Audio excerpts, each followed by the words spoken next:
정문에 도착한 최도윤은 깊게 숨을 들이마셨습니다. 초록 현수막에 굵은 글씨가 보였죠. 택배 차량 출입 금지. 첫날부터 장벽을 만난 기분이었어요. 그는 후방 거울로 트럭 적재함을 확인했습니다. 유리, 가전, 곡면 모서리 상자가 빼곡했죠. 손수레로 옮기기에는 무게가 컸습니다. 도윤은 안전화끈을 다시 조이고 관리사무소로 향했습니다. 바닥엔 노란 발자국 스티커가 붙어 있었고 민원 창고 앞엔 우유 상자가 엎어져 있었어요. 소음과 냄새, 어수선한 공간이 첫인상을 만들었습니다. 신규 기사분이죠? 차량은 못 들어와요. 관리소장이 고개를 들지도 않고 말했습니다. 본사 매뉴얼 확인하셨나요? 위험 물품은 차량 접근이 원칙입니다. 도윤이 말했어요. 여긴 우리 규정이 우선이에요. 손수레 동선 이쪽 보세요. 관리소장이 종이를 내밀었습니다. 계단 구간이 많네요. 하중 제한은 어떻게 관리합니까? 도윤이 물었습니다. 종이 지도에는 붉은 펜으로 동선이 표시돼 있었습니다. 경사로 아이콘이 끊긴 구간이 보였죠. 비상계단 표시는 많았지만 엘리베이터 표시는 드물었습니다. 도윤은 종이를 접어 가방에 넣었습니다. 기록용 바디캠이 초록 불을 켰습니다. 그는 시간을 소리내어 읽고 입구 현수막을 다시 촬영했어요. 사진 속 날짜와 위치 정보가 자동으로 저장됐습니다. 첫날이니까 부드럽게 가자는 마음과 원칙을 지켜야 한다는 생각이 엇갈렸습니다. 그러나 원칙이 흔들리면 다음이 더 힘들다는 것을 그는 알고 있었죠. 계단은 가벼운 상자로만 옮겨야 합니다. 도윤이 말했습니다. 다들 조용히 해왔어요. 괜히 변화를 만들지 마요. 관리소장이 낮게 말했죠. 창고 뒤편 게시판에는 입주자 대표의 회의록이 붙어 있었습니다. 소음 민원 대응을 위해 택배 차량 출입 금지라는 줄이 눈에 들어왔어요. 안전에 대한 언급은 없었습니다. 도윤은 휴대폰으로 회의록을 촬영하고 문서 번호를 적었습니다. 이어서 단지 지도를 다시 확인했습니다. 경사면 각도가 가파른 지점에 X 표시를 했어요. 오후에 빗방울이 예보돼 있었습니다. 젖은 경사면은 브레이크가 쉽게 미끄러지죠. 그는 장갑 안쪽에 얇은 테이프를 감아 미끄럼을 줄였습니다. 준비는 루틴이었고 루틴은 그에게 평정을 줬습니다. 오늘 대형 가전은 지파소 보관 전환하겠습니다. 도윤이 통보했습니다. 그건 주민 불편을 키워요. 책임질 수 있어요? 관리소장이 되물었습니다. 단지 규정이 원인이라면 안내문에 그 사실을 정확히 적겠습니다. 도윤이 차분히 답했죠. 첫 호수는 이동 5층이었습니다. 엘리베이터가 없는 동이었어요. 손수레는 3층 계단에서 멈췄습니다. 그는 중량을 나눴고 모서리 보호대를 더 단단히 감았습니다. 숨이 차올랐지만 발걸음은 일정했습니다. 문 앞에 도착하자 초인종 소리와 함께 아이 울음이 들렸습니다. 문틈으로 보이는 유모차 바퀴가 비상구 쪽으로 향해 있었어요. 그는 문 앞 배송 불가 스티커를 붙이고 문자를 전송했습니다. 단지 규정으로 차량 접근 불가. 안전상 대형 화물은 지파소 보관. 수령 절차는 문자 링크 참조. 문자가 전송되자 바로 전화가 울렸습니다. 그는 받지 않았어요. 현장은 감정보다 절차가 먼저였습니다. 오늘 안에 꼭 필요해요? 스스로에게 작은 목소리로 물었습니다. 필요한 건 안전과 책임이죠. 마음속 답이 따라왔습니다.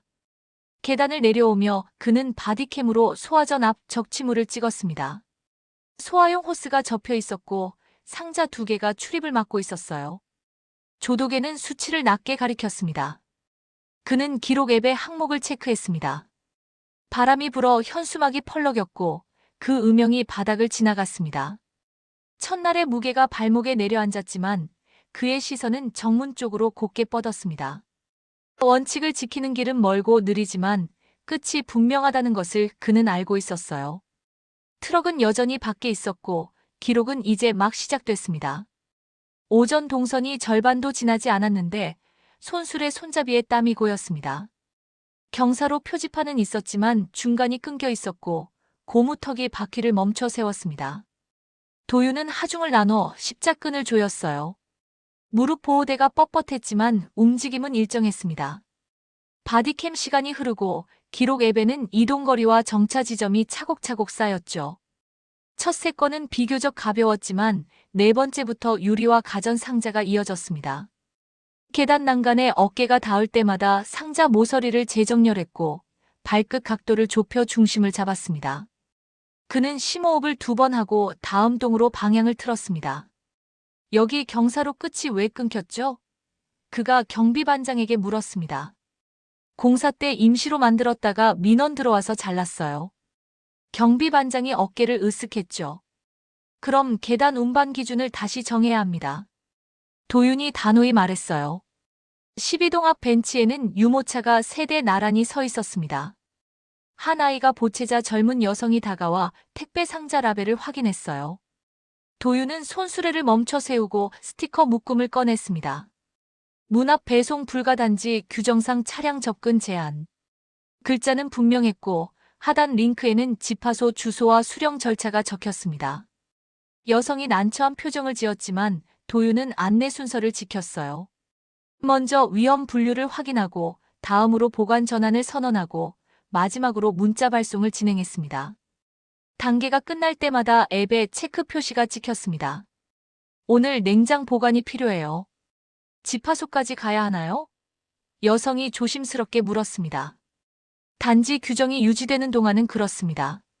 수령 시간은 문자에서 예약 가능한데 제가 가능한 가장 빠른 슬롯을 넣겠습니다. 그가 답했죠. 바람이 불자 정문 현수막이 다시 펄럭였고 그 그림자가 바닥에 길게 드리웠습니다. 도윤은 휴대조도계를 꺼내 그림자 구간의 밝기를 측정했습니다. 수치는 매뉴얼 기준에 못 미쳤어요. 야간에는 더 어두워질 것이고 그러면 발끝 착지 오차가 커집니다. 그는 밤 시간 배송을 최소화하는 스케줄 조정 메모를 남겼습니다. 관리사무소에 전송할 조도 개선 권고 항목도 함께 작성했죠. 손수레를 밀던 손이 잠시 떨렸지만 호흡을 정리하자 다시 안정되었습니다. 루틴이 몸을 지탱해줬습니다. 이 동선이면 오늘 분량이 안 나올 텐데요. 현수가 뒤에서 계산기를 두드렸습니다. 분량보다 우선은 안전이에요. 불가 항목은 전량 보관으로 돌립니다. 도윤이 짧게 답했습니다. 5번째 동에서 비상고압 적치물이 또 발견됐습니다. 상자 2개가 소화전 밸브를 가렸고 안내문은 테이프로 대충 붙어 있었어요. 그는 사진을 찍고 위치와 시간을 음성으로 남겼습니다. 이어서 관리사무소 번호로 즉시 시정 요청 템플릿을 전송했습니다. 반대편 복도에서는 청소도구가 넘어져 길을 막았고 바퀴가 끼인 손수레가 땅을 긁었습니다. 도윤은 바퀴를 들어 올려 천천히 빼냈어요. 그 순간 어깨에 묵직한 통증이 올라왔지만 그는 자세를 낮춰 무게를 분산시켰습니다. 과한 힘보다 정확한 각도가 중요했죠. 차량 못 들어오면 기사님이 알아서 하셔야죠. 지나가던 중년 남성이 투덜거렸습니다. 알아서 하는 범위는 안전과 규정 아닙니다. 도윤이 시선을 떼지 않고 말했어요. 정오를 조금 넘기자 햇빛이 층간 복도 끝까지 흘렀습니다. 그림자 경계가 또렷해져 착지가 쉬워졌고 속도가 약간 올랐어요. 그는 이 완만한 구간을 이용해 가벼운 건을 집중 처리했습니다. 앱의 그래프가 조금씩 평평해졌고 심박수도 정상에 가까워졌습니다. 하지만 대형 가전 2건이 대기 중이었고 그건 오늘 전환 보관으로 갈 수밖에 없었죠. 도윤은 마지막으로 집하소 재고 공간을 확인하고 추가 선반 설치 요청을 남겼습니다. 시간은 흘렀지만 방향은 분명했습니다. 오늘의 목표는 끝까지 안전을 지키는 것, 그리고 모든 불편을 정확한 원인에 귀속시키는 것이었어요. 도윤은 트럭 캐빈에서 본사 매뉴얼을 다시 열었습니다. 위험 현장 프로토콜 3단계가 표시됐고 그는 체크박스를 순서대로 눌렀습니다. 첫 단계는 위험 분류 확정, 2번째는 보관 전환 선언, 3번째는 수령 안내 자동 발송이었어요. 그는 단지 주소를 출입 제한 구역으로 플래그했습니다. 지도 화면에 붉은 테두리가 생겼고 대형 유리 가전이 자동으로 집하소 라우팅으로 옮겨졌습니다. 메시지 템플릿이 떠오르자 그는 단어를 몇 군데 손봤습니다. 주민이 오해하지 않도록 단지 규정으로 인한 제한을 첫 줄에 올렸죠. 전송 버튼을 누르자 진동과 함께 발송 수치가 올라갔습니다. 지파소 보관 전환, 지금부터 적용합니다. 그가 스스로에게 말했습니다. 단지 규정 책임 귀속, 문구는 분명해야 합니다. 현수가 짧게 확인했죠. 경비실 보관은 제외합니다. 분실 파손 위험이 큽니다. 도윤이 덧붙였어요. 경비실 앞에는 이미 작은 줄이 생겼습니다. 주민들이 택배를 찾으려 했지만 보관처가 바뀌었다는 안내문을 보고 멈칫했어요. 안내문 하단의 QR을 스캔하면 지파소 위치와 예약 슬롯이 나타났습니다. 몇몇은 불만을 표했지만 예약 시스템은 조용히 돌아갔습니다. 도윤은 예약이 몰리는 시간대를 골라 인력 배치를 바꾸었습니다. 오후 늦게 비가 올 예보여서 그 전에 야외 이동을 최소화하려는 의도였어요. 단지 내부 동선은 가벼운 물품 위주로 재정렬됐고 무거운 거는 전량 보관으로 분기되었습니다. 송장 화면의 화살표가 초록에서 회색으로 바뀌며 픽업 대기가 찍혔습니다. 왜 경비실에 안 두죠? 중년 남성이 물었습니다. 경비실은 보관시설이 아닙니다. 분실 시 책임 소재가 불명확해집니다. 도윤이 또박또박 답했습니다. 오늘 생필품인데요. 남성이 목소리를 높였어요. 예약 가능한 가장 이른 시간으로 지정해드리겠습니다. 그는 태블릿로 시간을 찾아 입력했죠. 관리사무소는 민원 전화로 분주했습니다. 벽에 걸린 시계 초침이 빨라진 듯 움직였고 창구 직원은 이어폰을 꽂은 채 같은 설명을 반복했습니다. 단지 규정에 따라 차량 출입이 제한되어. 그 문장은 1시간 안에 수십 번 떠올랐습니다. 도윤은 그 문장이 어디로 향하는지 알고 있었어요.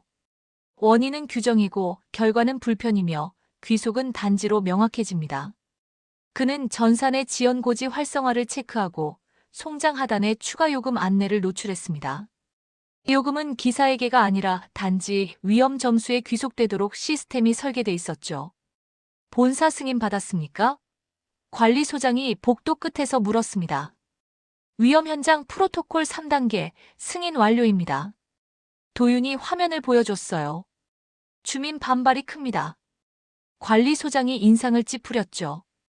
안전이 선행되지 않으면 반발은 사고로 바뀝니다. 그의 목소리는 낮았지만 단단했습니다. 지파소에는 추가 선반이 설치됐습니다. 현수는 바코드 리더기를 들고 도착 보관 수령 상태를 분류했습니다. 포장 상태가 약한 박스에는 모서리 보강 테이프가 더 붙었습니다. 냉장 보관이 필요한 상자는 별도 방열 박스로 옮겨졌고 온도 센서는 연동됐습니다. 시스템은 예약 시간 30분 전 알림을 자동 전송했어요. 도윤은 마지막으로 비상 상황 카드를 꺼내 교육했습니다.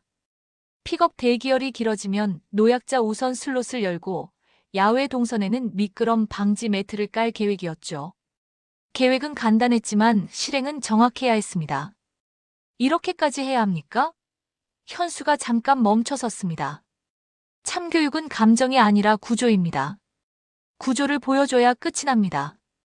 도윤이 짧게 답했어요. 해가 구름 뒤로 숨어들자 단지 내부가 순간 어두워졌습니다.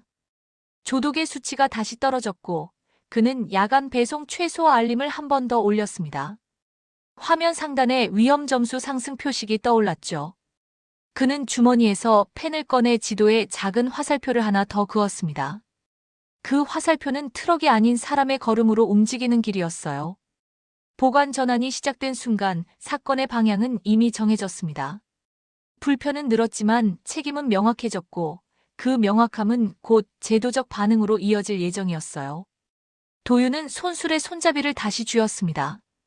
다음 단계로 가야 할 시간이었습니다. 오후 일정이 시작되자 도윤은 측정 가방을 열었습니다.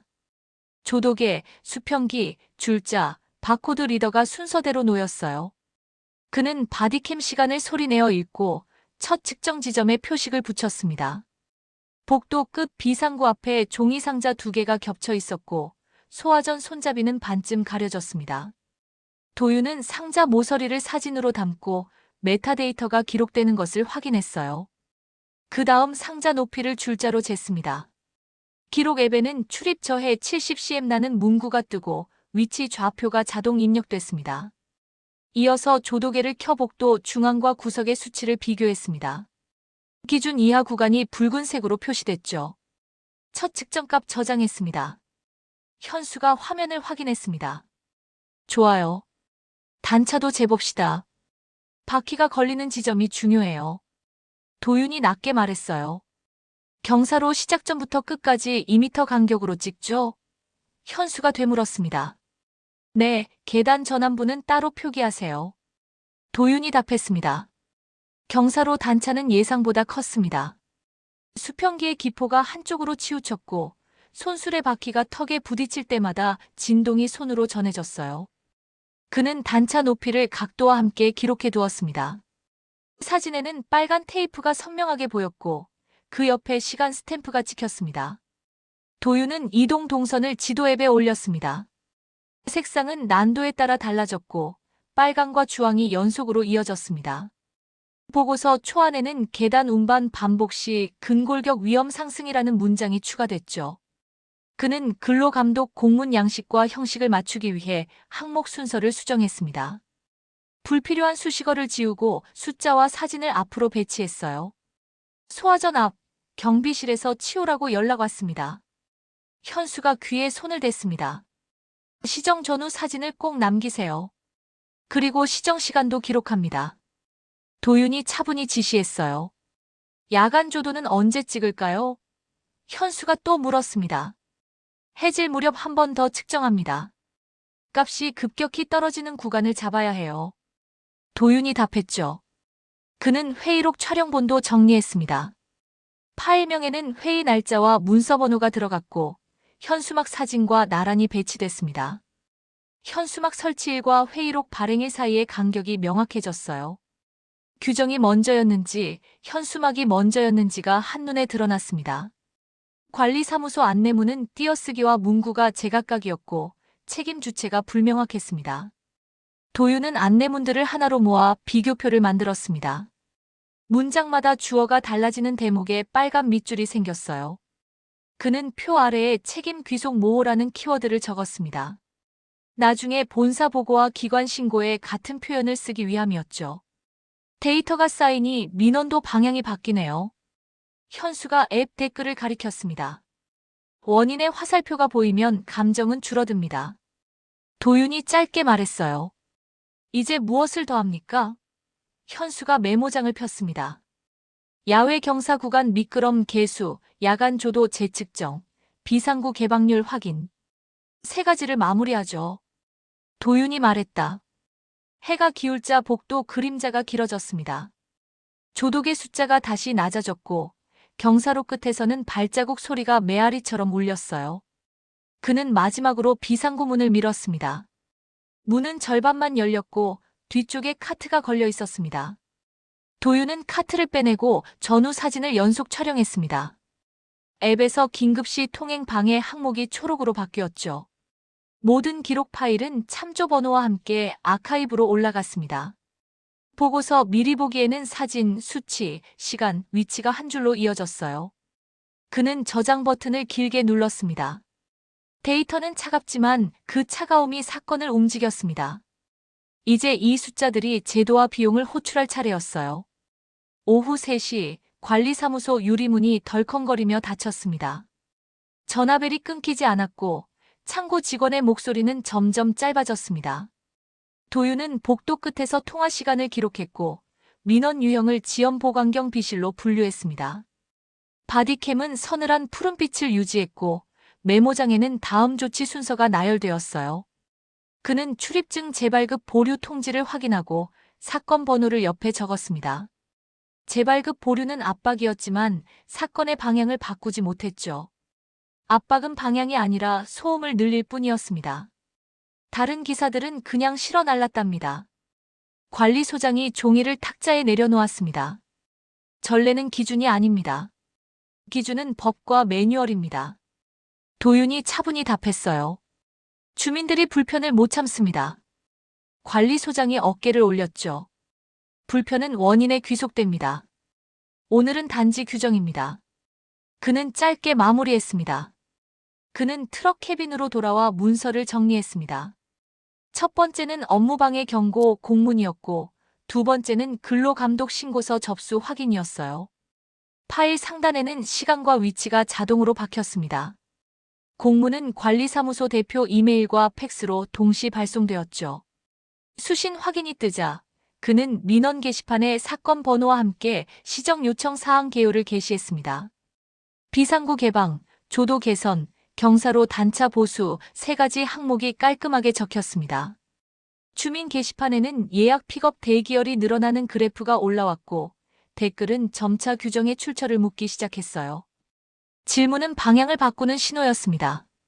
출입증은 협조 전제로만 드립니다. 관리소장이 다시 문을 열고 말했습니다.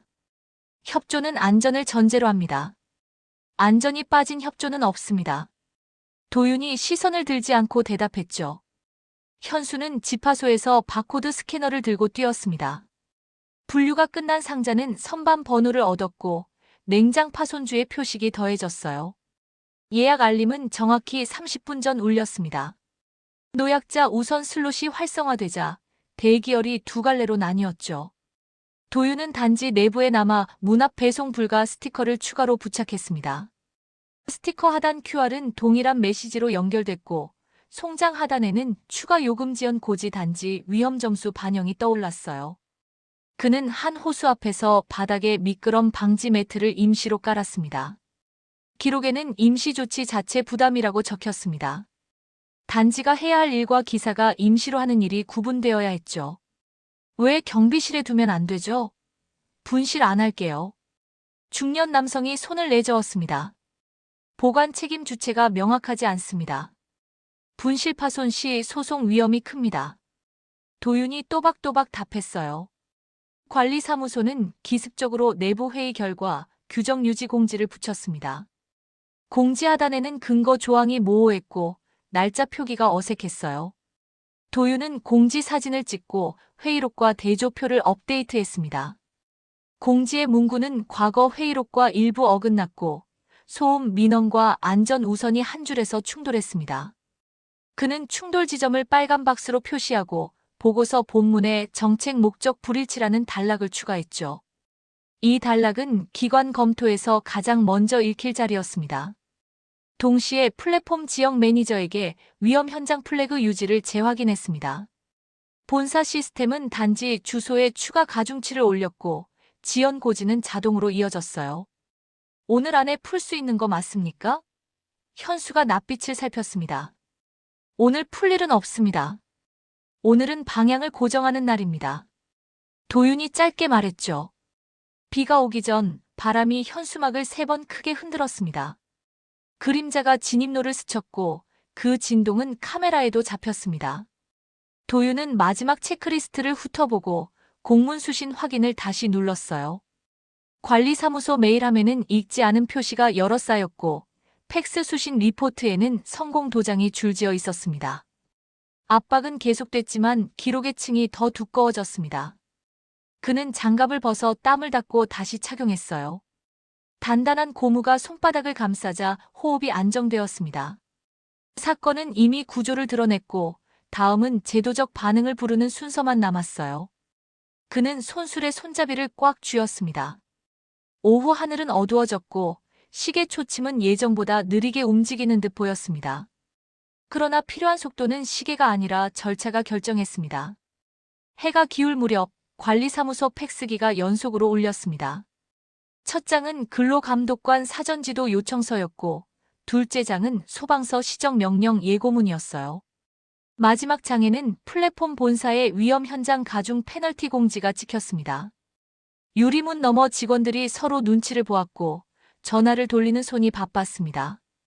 도윤은 트럭 캐빈에서 수신 문서 이미지를 실시간으로 확인했습니다. 문서 상단의 사건 번호가 그의 기록과 일치했죠. 그는 체크리스트에 3줄을 추가했습니다. 근로 현장 지도 동행, 소방 적치 해소 검증, 플랫폼 가중치 반영 확인.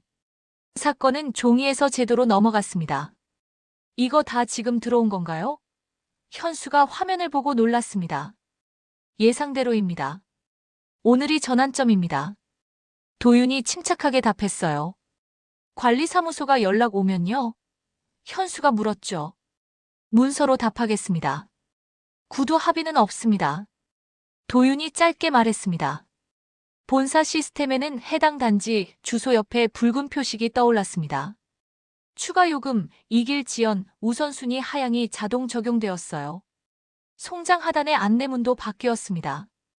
단지 규정에 따른 출입 제한으로 배송이 지연됩니다.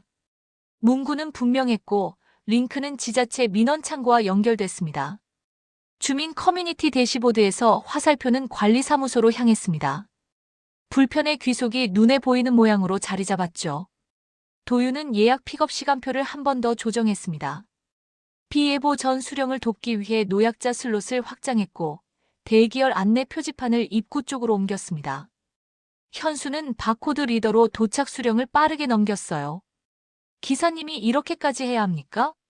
경비반장이 조심스럽게 다가왔습니다. 저는 매뉴얼을 지킵니다.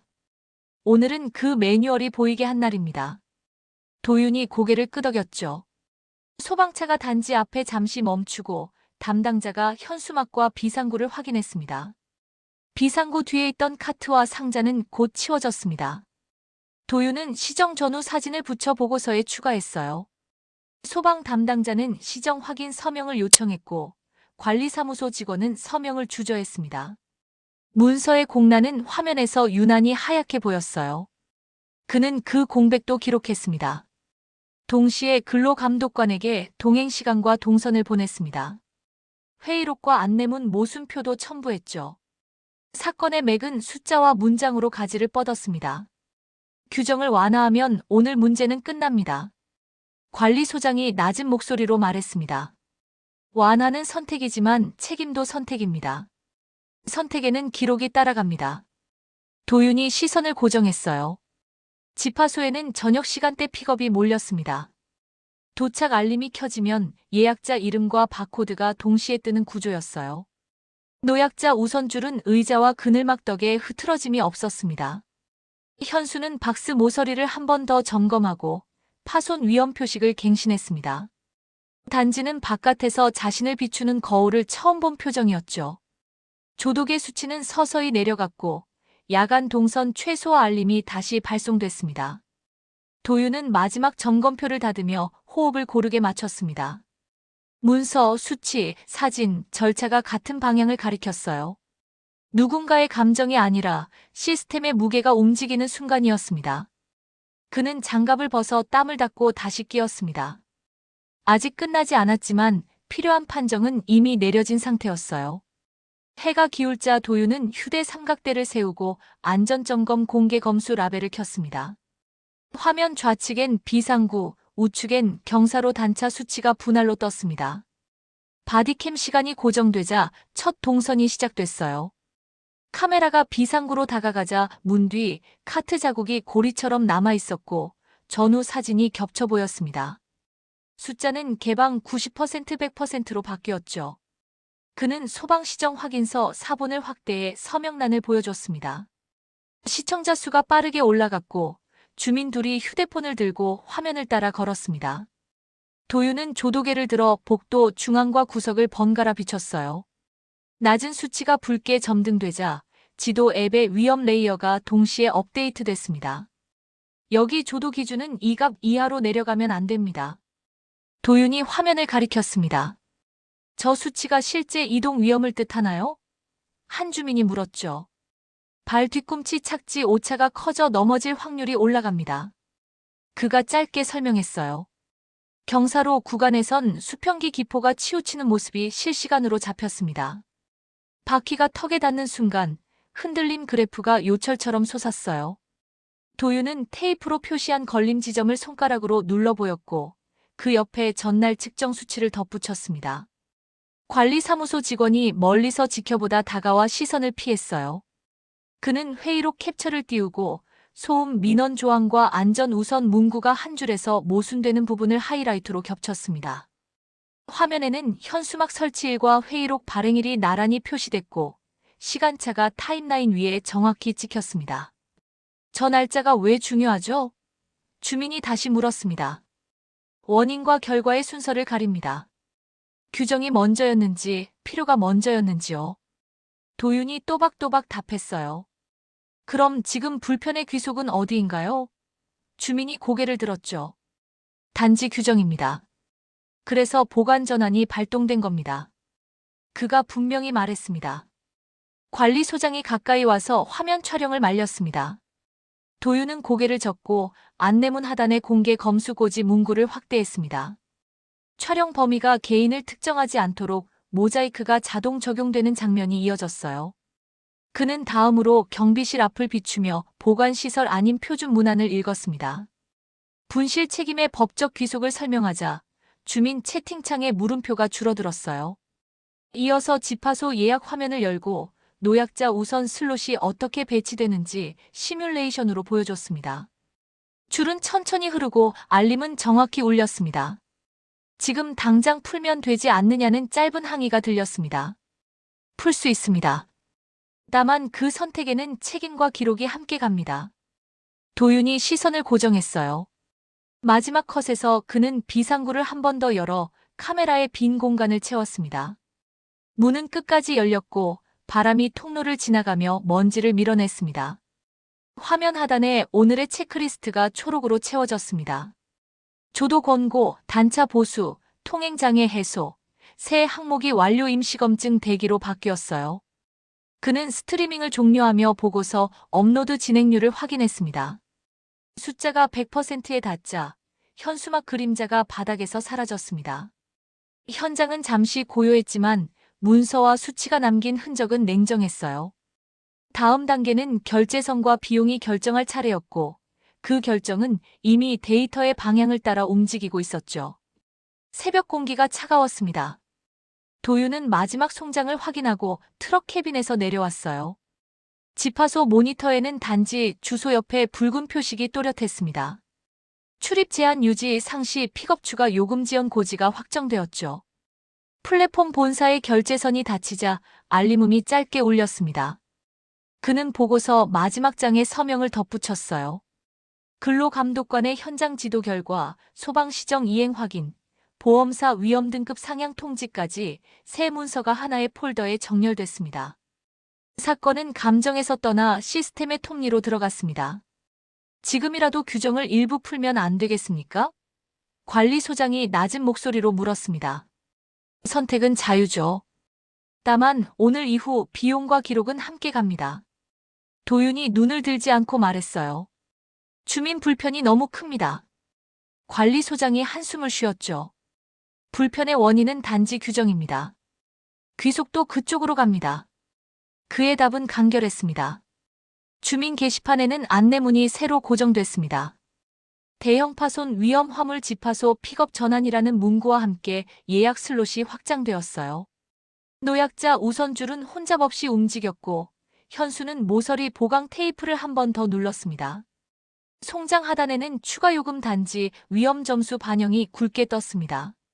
몇몇 주민은 불만을 적었지만 댓글의 방향은 점차 회의록 날짜와 현수막 설치일로 옮겨갔죠.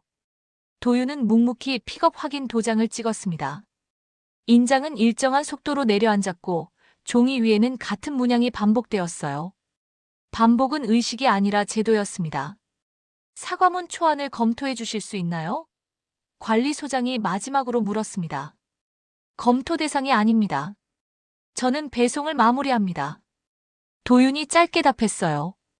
그래도 입주자 대표 이름으로 관리소장이 말을 잇다 멈췄죠. 사과는 선택이고 책임은 결과입니다. 그의 어조는 흔들리지 않았습니다. 해가 수평선 위로 조금 떠오르자 현수막 그림자가 짧아졌습니다. 비상구는 끝까지 열렸고 경사로 턱에는 임시 완충제가 끼워졌어요. 그러나 출입금지 표식은 그대로였고 그 표식이 의미하는 비용도 그대로였습니다. 도윤은 장갑을 벗어 트럭 대시보드 위에 올렸습니다. 바디캠의 녹화 파일이 자동 업로드되며 파란 막대가 끝까지 찼어요. 그는 마지막 송장을 스캔하고 트럭 문을 닫았습니다. 캐빈 안에서 일정표는 완료로 변했고 사건 폴더는 종결 참조 보관으로 바뀌었죠. 화해를 위한 말은 어디에도 없었습니다. 대신 숫자와 문서, 서명이 줄을 맞췄어요. 도윤은 시동을 걸고 천천히 출구로 향했습니다. 뒤로 남은 것은 규정의 문장과 그 문장에 붙은 책임이었고 오늘의 참교육은 그 책임이 비용으로 돌아오는 과정을 끝까지 보여준 일이었어요.